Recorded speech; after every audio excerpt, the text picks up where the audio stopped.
Little Women. Chapter 20. Confidential. I don't think I have any words in which to tell the meaning of the mother and daughters. Such hours are beautiful to live, but very hard to describe, so I will leave it to the imagination of my readers, merely saying that the house was full of genuine happiness, and that Meg's tender hope was realized, for when Beth woke from that long, healing sleep, the first objects on which her eyes fell were the little Rose and mother's face. Too weak to wonder at anything, she only smiled, and nestled close into the loving arms about her, feeling that the hungry longing was satisfied at last. Then she slept again, and the girls waited upon their mother, for she would not unclasp the thin hand which clung to hers even in sleep. Hannah had dished up an astonishing breakfast for the traveler, finding it impossible to vent her excitement in any other way, and Meg and Joe fed their mother like dutiful young storks, while they listened to her whispered account of father's state, Mr. Brooks' promise to stay and nurse him, the delays which the storm occasioned on the homeward journey, and the unspeakable comfort Laurie's hopeful face had given her when she arrived, worn out with fatigue, anxiety, and cold. What a strange, yet pleasant day that was! So brilliant and gay without, for all the world seemed abroad to welcome the first snow, so quiet and reposeful within, for everyone slept, spent with watching, and a Sabbath stillness reigned through the house, while nodding Hannah mounted guard at the door. With a blissful sense of burdens lifted off, Meg and Joe closed their weary eyes, and lay at rest, like storm-beaten boats, safe at anchor in a quiet harbor. Mrs. March would not leave Beth's side, but rested in the big chair, waking often to look at, touch, and brood over her child, like a miser over some recovered treasure. Laurie, meanwhile, posted off to comfort Amy, and told his story so well that Aunt March actually sniffed herself, and never once said, "I told you so." Amy came out so strong on this occasion that I think the good thoughts in the little chapel really began to bear fruit. She dried her tears quickly, restrained her impatience to see her mother, and never even thought of the turquoise ring, when the old lady heartily agreed in Laurie's opinion that she behaved like a capital little woman. Even Polly seemed impressed, for he called her good girl, blessed her buttons, and begged her to come and take a walk, dear, in his most affable tone. She would very gladly have gone out to enjoy the bright wintry weather, but, discovering that Laurie was dropping with sleep in spite of manful efforts to conceal the fact, she persuaded him to rest on the sofa, while she wrote a note to her mother. She was a long time about it, and, when she returned, he was stretched out, with both arms under his head, sound asleep, while Aunt March had pulled down the curtains, and sat doing nothing in an unusual fit of benignity. After a while, they began to think he was not going to wake till night, and I'm not sure that he would, had he not been effectually roused by Amy's cry of joy at sight of her mother. There probably were a good many happy little girls in and about the city that day, but it is my private opinion that Amy was the happiest of all, when she sat in her mother's lap and told her trials, receiving consolation and compensation in the shape of approving smiles and fond caresses. They were alone together in the chapel, to which her mother did not object when its purpose was explained to her.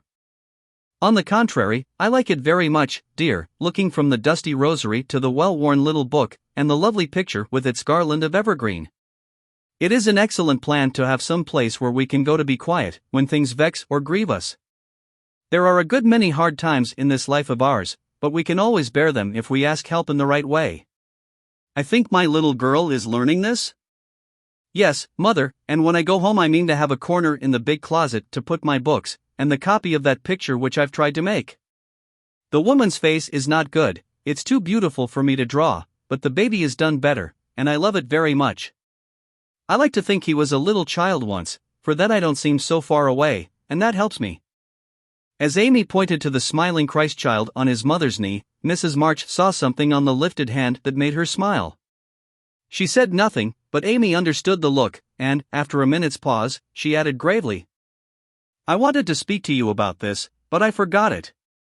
Aunt gave me the ring today, she called me to her and kissed me, and put it on my finger, and said I was a credit to her, and she'd like to keep me always. She gave that funny guard to keep the turquoise on, as it's too big. I'd like to wear them, mother, can I?" "They are very pretty, but I think you're rather too young for such ornaments, Amy," said Mrs. March, looking at the plump little hand, with the band of sky-blue stones on the forefinger, and the quaint guard, formed of two tiny, golden hands clasped together. "I'll try not to be vain," said Amy. "I don't think I like it only because it's so pretty, but I want to wear it as the girl in the story wore her bracelet, to remind me of something." "Do you mean Aunt March?" asked her mother, laughing. "No, to remind me not to be selfish." Amy looked so earnest and sincere about it that her mother stopped laughing and listened respectfully to the little plan. I've thought a great deal lately about my bundle of naughties, and being selfish is the largest one in it, so I'm going to try hard to cure it, if I can. Beth isn't selfish, and that's the reason everyone loves her and feels so bad at the thoughts of losing her. People wouldn't feel half so bad about me if I was sick, and I don't deserve to have them, but I'd like to be loved and missed by a great many friends, so I'm going to try and be like Beth all I can. I'm apt to forget my resolutions, but if I had something always about me to remind me, I guess I should do better. May I try this way? Yes, but I have more faith in the corner of the big closet. Wear your ring, dear, and do your best. I think you will prosper, for the sincere wish to be good is half the battle. Now I must go back to Beth. Keep up your heart, little daughter, and we will soon have you home again. That evening, while Meg was writing to her father to report the traveler's safe arrival, Jo slipped upstairs into Beth's room and, finding her mother in her usual place, stood a minute twisting her fingers in her hair, with a worried gesture and an undecided look. "What is it, dearie?" asked Mrs. March, holding out her hand, with a face which invited confidence. "I want to tell you something, Mother." "About Meg?" How quickly you guessed. "Yes, it's about her, and though it's a little thing, it fidgets me." "Beth is asleep, speak low, and tell me all about it." "That Moffat hasn't been here, I hope?" asked Mrs. March rather sharply. "No, I should have shut the door in his face if he had," said Jo, settling herself on the floor at her mother's feet. "Last summer Meg left a pair of gloves over at the Lawrences, and only one was returned. We forgot all about it, till Teddy told me that Mr. Brooke had it. He kept it in his waistcoat pocket, and once it fell out, and Teddy joked him about it, and Mr. Brooke owned that he liked Meg, but didn't dare say so, she was so young and he's so poor. Now, isn't it a dreadful state of things?" "Do you think Meg cares for him?" asked Mrs. March, with an anxious look. "Mercy me! I don't know anything about love and such nonsense," cried Jo, with a funny mixture of interest and contempt.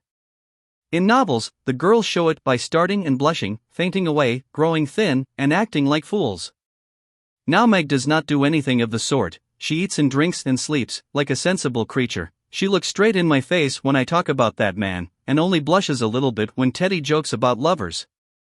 I forbid him to do it, but he doesn't mind me as he ought." "Then you fancy that Meg is not interested in John?" "Who?" cried Jo, staring. "Mr. Brooke. I call him John now. We fell into the way of doing so at the hospital, and he likes it." "Oh, dear. I know you'll take his part. He's been good to father, and you won't send him away, but let Meg marry him, if she wants to." "Mean thing. To go petting Papa and helping you, just to wheedle you into liking him," and Jo pulled her hair again with a wrathful tweak. "My dear, don't get angry about it, and I will tell you how it happened. John went with me at Mr. Lawrence's request, and was so devoted to poor father that we couldn't help getting fond of him. He was perfectly open and honorable about Meg, for he told us he loved her, but would earn a comfortable home before he asked her to marry him. He only wanted our leave to love her and work for her, and the right to make her love him if he could. He is a truly excellent young man, and we could not refuse to listen to him, but I will not consent to Meg's engaging herself so young." "Of course not, it would be idiotic." "I knew there was mischief brewing, I felt it, and now it's worse than I imagined. I just wish I could marry Meg myself, and keep her safe in the family." This odd arrangement made Mrs. March smile, but she said gravely, "Jo, I confide in you, and don't wish you to say anything to Meg yet. When John comes back, and I see them together, I can judge better of her feelings toward him.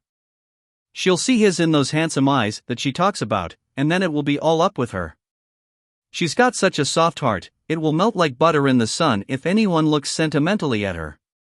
She read the short reports he sent more than she did your letters, and pinched me when I spoke of it, and likes brown eyes, and doesn't think John an ugly name, and she'll go and fall in love, and there's an end of peace and fun, and cozy times together. I see it all. They'll go lovering around the house, and we shall have to dodge. Meg will be absorbed, and no good to me anymore. Brooke will scratch up a fortune somehow, carry her off, and make a hole in the family, and I shall break my heart, and everything will be abominably uncomfortable. Oh, dear me. Why weren't we all boys? Then there wouldn't be any bother." Jo leaned her chin on her knees, in a disconsolate attitude, and shook her fist at the reprehensible John. Mrs. March sighed, and Joe looked up with an air of relief. "You don't like it, Mother? I'm glad of it. Let's send him about his business, and not tell Meg a word of it, but all be happy together as we always have been." "I did wrong to sigh, Joe. It is natural and right you should all go to homes of your own, in time, but I do want to keep my girls as long as I can, and I am sorry that this happened so soon, for Meg is only 17, and it will be some years before John can make a home for her. Your father and I have agreed that she shall not bind herself in any way, nor be married, before 20. If she and John love one another, they can wait, and test the love, by doing so. She is conscientious, and I have no fear of her treating him unkindly. My pretty, tender-hearted girl. I hope things will go happily with her." "Hadn't you rather have her marry a rich man?" asked Joe, as her mother's voice faltered a little over the last words. "Money is a good and useful thing, Joe, and I hope my girls will never feel the need of it too bitterly, nor be tempted by too much. I should like to know that John was firmly established in some good business, which gave him an income large enough to keep free from debt and make Meg comfortable. I'm not ambitious for a splendid fortune, a fashionable position, or a great name for my girls. If rank and money come with love and virtue, also, I should accept them gratefully, and enjoy your good fortune, but I know, by experience, how much genuine happiness can be had in a plain little house, where the daily bread is earned, and some privations give sweetness to the few pleasures. I am content to see Meg begin humbly, for, if I am not mistaken, she will be rich in the possession of a good man's heart, and that is better than a fortune." "I understand, Mother, and quite agree, but I'm disappointed about Meg, for I planned to have her marry Teddy by and by, and sit in the lap of luxury all her days."